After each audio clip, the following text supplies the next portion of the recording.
So rather than merely report news, I find often that the real estate industry news, like other news, exaggerates and misleads information and is really designed just to get attention or sell for you to go behind the paywall rather than really give you education. I'm Bill Gross, I'm a real estate broker in LA, and we're going to evaluate the actual information going on in the real estate industry news today that's going to affect you with your real estate. Before we get into the news articles, though, let's recap where the market is so we can make sure that we understand how these articles and how the news will affect us. In any economy, there's two effects. There's the supply and demand. That's the classic case of economics. And demand in real estate is going to be mortgage rates. And we've had a nice drop the last couple of weeks. We had mortgage rates over 8% slightly a couple of weeks ago. And they've come back down and finished this week at 7.56, slightly above 7.38 from last week. But again, in the 7.5 range, not the 8 range or slightly below like we were before. So good news for buyers is a little bit of relief as far as the monthly payments. And hopefully those are stable numbers. But if you look at the numbers from the beginning of the year, all year long, they rose from the 6s to the 7s to the mid 7s. And it looked like the trajectory might take us to the 8s. We touched in there, but now we're back down below that. So overall, demand is good. And in fact, almost all my listings have multiple offers on them on a regular basis. Now, the demand side is the mortgage rates. On the supply side, how many of anything is there for sale in real estate, how many homes are for sale or inventory. And you'll see that this is our current inventory levels. This is below every other year in history, but the peak of the pandemic 2021, below every single year. And since these are all three really pandemic years, below any non-pandemic year by about 50%. Now, that number is rising slightly compared to the normal rate, meaning it seems that the housing market might be slowly moving closer towards historical norms. We're still a long ways away. We currently have about 500,000 homes for sale, and traditionally we'd have about 800,000 to 850,000 homes for sale. So we're still way below all historic norms, and that's why the inventory market is tight. As long as that's true, that will prevent housing prices from going down much. The only way housing prices go down is if there's houses for sellers to sell more than there are buyers to buy. In LA, because real estate really is very localized, Altos Research has LA at a 40, which is still a seller's market slightly, but it's been inching down. We were at 43 and 42 for most of the year, then 41 recently, and now we've been at 40 for a couple of weeks. One of the key stats I watch is dollar per square foot, and you'll see that we're now at $812 to buy 1 square foot of an average home in Los Angeles. That's down from earlier this year, $847. So what is happening is there is some price challenges. I think what this means is there's more lower price homes selling in relation to higher price homes, and that's contributing to that squeezing of that value. But overall, the housing market is still fairly solid and healthy by any imagination. Now, one of the most exciting pieces of news this week was I was quoted by CNBC. I don't know how important that is news-wise, but it certainly was a lot of fun. As you know, I do this article regularly, and CNBC had an article, How the Cost of Home Buying and Selling May Change After the Landmark Court Case, and I was interviewed here. If you want to see the article, in this link down below. So it's kind of fun. I did an article. I saw this author on another article related to probate, and I reached out to her and interviewed her for that. And then she subscribes to my newsletter. And when the lawsuit came down last week about the commissions and National Association of Realtors, she called me Cheryl Monk and interviewed me. So that was kind of an exciting place to play.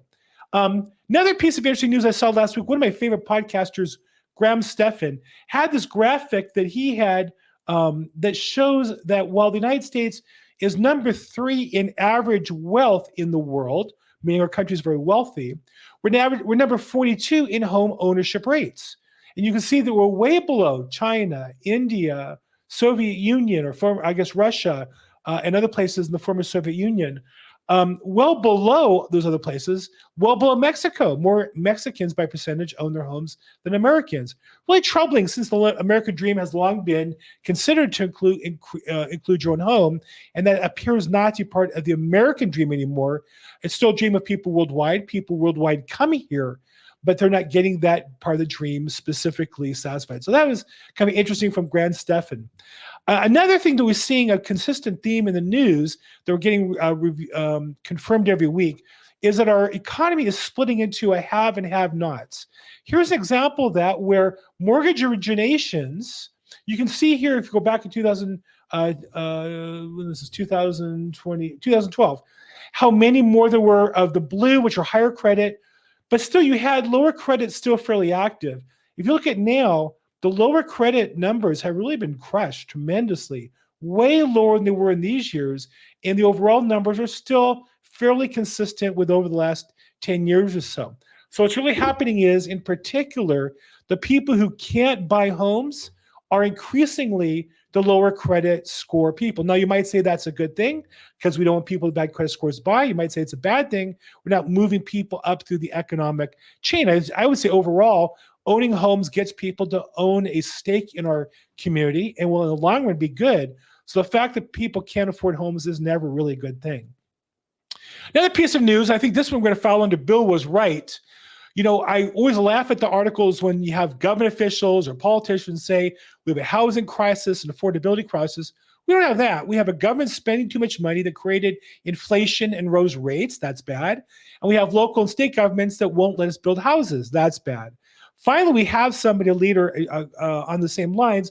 This is the Minneapolis Fed president, Neil Kashkari, saying we have structurally underbuilt the number of units we need to meet our growing population. That's a factor. And that's really about the regulation at the local level that are creating barriers to more supply coming in. Now, I'll say local and in California at the state level, because in state level, recently we had an article that Governor Newsom signed 50 different bills in October designed to solve the housing crisis. Who reads any of them? I just want to know, did anybody read any of the 50 bills? But the problem is the regulation's killing the ability to build housing. The inflation and the interest rates are making it harder for people to build new houses, for home builders to build new houses. And that's really the crisis that's going on. It's more that than some sort of nebulous housing crisis. Another interesting piece of news, I'm not really sure what to make of this, but I wanted to share that with everybody, is the number one lobbyist group in the United States is the National Association of Realtors. This is according to Resi Club, Lance Lambert, who's a good source, a good real estate analyst. More than Chamber of Commerce, and I think these two together represent mob and pop businesses across the country. And then you have other organizations that have lobbyists. Now, I think part of this is that these are lobbyists who are people who go to Washington and advocate on our behalf, as opposed to political action committees who just give money to campaigns kind of behind the scenes and off the radar. But that said, wow, I didn't realize realtors give that much. We have 1 million members in the United States, which I guess is a good thing. But anyhow, the number one lobbying group I would have thought would be some sort of big corporation or defense industry. And they're big, but the realtors are bigger. Another interesting piece of news I saw last week was the loss of value of real estate, non-residential. Overall, residential housing from the peak during the pandemic to now lost about 5%, meaning the prices ran up a lot, like a lot of things. During the pandemic, we're overpriced, and they've adjusted down about 5% nationally overall. More in some other areas that ran up more and so on, but overall nationally 5%. But commercial real estate and non-residential, multifamily is down 30%, retail down 15%, industrial down 16%, office space down 31%. If you invested in these things, or if you own a business where your primary asset was your office space, which is not uncommon, a lot of my clients will have a business like a doctor or a lawyer, and they'll buy their building, and that's really their real source of wealth. It's not the business that's worth much if they pass, it's the building. That was the case with my father, for example. But but this will show you that all those real estate on average are down 22%, whereas residential real estate, your home, maybe is 5%. So again, yay for residential real estate as an investment vehicle in owning your own home, and just putting that into context, not rooting against it. A place I would not invest money based on results would be Compass Real Estate. Here's another article by Lance Lambert, again, a real estate analyst. He has a great program called the Resi Club. And he shows if you invested $10,000, now Compass became from nothing, I think about 10 years ago, actually in IPO. Well, no, it was launched, it was IPO'd in 2021, but it was a company before then, before it IPO'd. I want to say about 10 years ago. Went from nothing to one of the largest, if not the largest, residential brokerage in the United States overall. And yet, if you invested $10,000 with them back when they started, today your investment will be worth $1,100. And so this is a constant theme I'm going to talk about in another video I'm doing on Redfin, where, if you're selling $20 bills for $18, eventually you run out of cash, you run out of other people investing in you, and then you have to make good on by making customers happy. And if you're not doing that, eventually you go broke. So I don't know where Compass is headed, but ouch, a $10,000 investment in them when the IPO today worth $1,100. That's would be a disappointing statistic. Another article that I thought about making the title of today's video, but this came in second place. This is the LA Times, and it is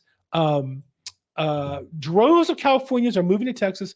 Here's the life they're finding. Now, I don't know about you, but to me that sounds ominous, right? It doesn't say they're finding a great life. They're finding what they're looking for. They're not finding what they're looking for. It kind of leaves it up in the air, a little ominous. And then you read the subheadline. It's a little small and hard to read, but I'll expand it for you just to see. The downtown skyline of Austin, Texas in April, as more people from California move to Texas, places like Austin risk becoming less affordable. I'll think about that for a second. If more people move to your city, then they risk becoming less affordable. But what that means also is that everybody owns a house there is making money because people are moving in. So is that a bad thing? And then if you read the article, what's fascinating is all the people they interviewed is pretty much positive, like saying, we moved here for this reason, and we found a better job, and our house was more affordable.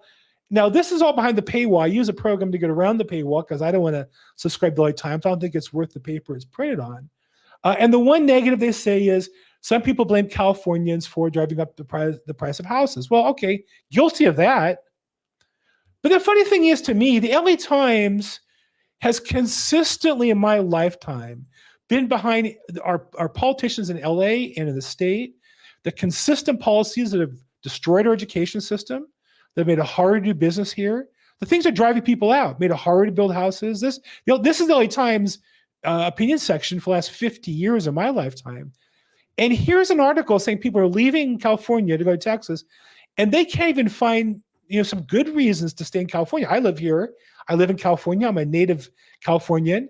The weather here is better than Texas. I mean, Texas is nice, no comparison. We have a bigger market, though Texas is catching up pretty quickly. There's a lot to like here in California. And even the LA Times, in the old days, papers like this were cheerleaders for the local markets. Nowadays, the LA Times is just a shell of itself. It used to be a major national publication.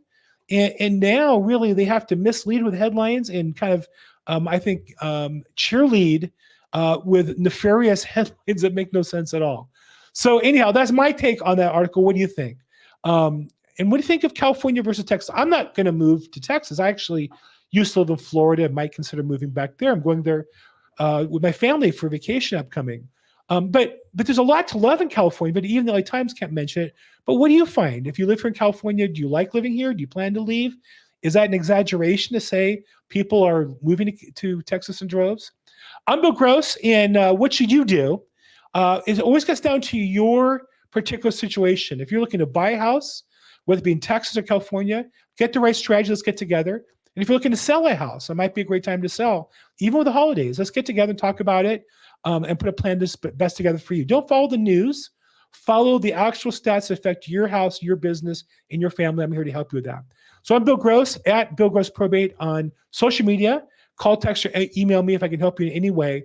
And as always, make today your best day ever. Thanks so much.